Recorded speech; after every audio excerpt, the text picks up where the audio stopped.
Hey Alpha Shooters, it's Tim from alphashooters.com.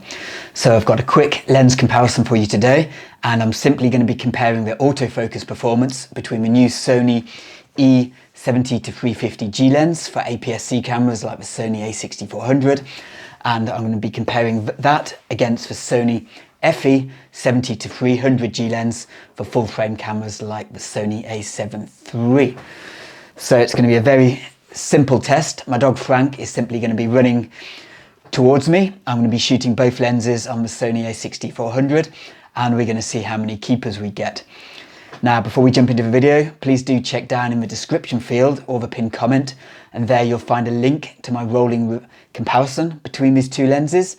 Now, I've only just started it, but you will find some comparison images comparing the sharpness, and you'll also find many of the sample images from the video that you're about to see. So with that said, I'll let you watch the video and then we'll come back and talk about the results.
And I'm back. So before I get into the results, I just want to clarify one thing regarding the video. And you may have noticed that when I was using the tracking modes, that the focus point appeared to be jumping all over the place and it wasn't really locked onto Frank's face. However, that wasn't the case. The only reason it was doing that was because I'm using a screen recorder and there is a very, very slight delay in capturing the footage, which just makes it look like that focus point isn't locked on, but that isn't the case. So regarding the results, so with a 70-350, I took 102 shots. Of those, 12 were out of focus, slightly soft focus 38, and critically sharp 52. Now, I have a keeper rate of 88%, and I include the slightly soft shots in there because generally, unless you're really zooming in, pixel peeping, you're not going to notice that those shots are soft. So the 70-300, I took 83 shots, autofocus 9, slightly soft, 28, critically sharp, 46, and a keeper rate of 89%. So basically 88% versus 89%. So there's not really a lot between them, at least shooting frank in those lighting conditions. Now I can't say if the results will vary. If I was shooting a faster, smaller, more erratic subject in lower light, maybe we'd see different results. But at least on that day, in those lighting conditions and shooting frank, these are the results that I got. So despite the 70-350 having the newer extreme dynamic focus motor, it doesn't really appear to make too much of a difference, at least with this test. Right, now I don't really want to do an in-depth comparison between these two today because I've not had the 70-350 very long, but I will just cover a couple of the basics which you might find useful. So obviously the first one is the size. The full frame 70-300, it's about 7mm wider and a couple of millimeters taller as well. It also weighs around about 230 grams more than the 70-350. Now, when you extend both lenses, you can see that 70-300 is now probably a good centimeter taller than the 70-350. In terms of pairing with the A6400 or another APS-C camera like the A6500 or A6000, I personally find that the new 70-350, because of its lighter weight and slightly smaller size, it does pair a lot better with an APS-C camera than the full frame version. So it's a bit early to recommend which one to use right now. However, I'm leaning towards the 70-350 for APS-C shooters, but if you are considering going to full frame in the future, then you're probably better off spending your money on the 70-300. So regarding the design, they both appear to be very similar in terms of build quality. And now in terms of switches and controls, they do vary a little bit. They both have the AF/MF switch. They both have an optical steady shot switch on and off.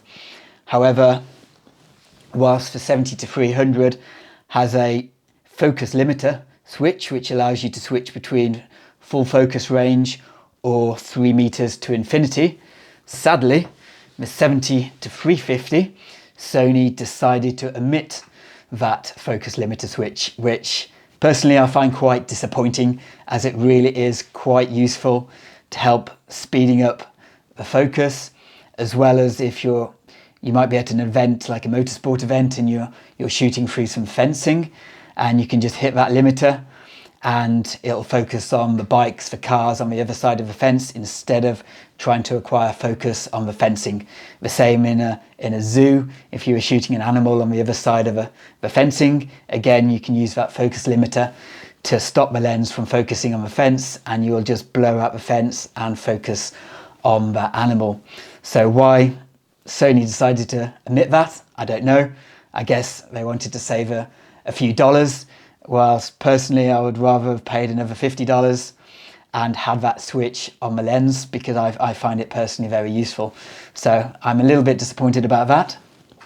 But yeah, that said, I will be doing more tests between these two lenses, so watch out for those. Hit the subscribe button if you'd like to see those. And yeah, again, please do check down in the description field, and there you're going to find my rolling comparison between these two lenses and lots of sample photos. So if you found the video helpful, thumbs up would be appreciated. If you have any questions regarding these two lenses, then please do drop them down in the comments below and I'll get back to you. So until next time, happy shooting.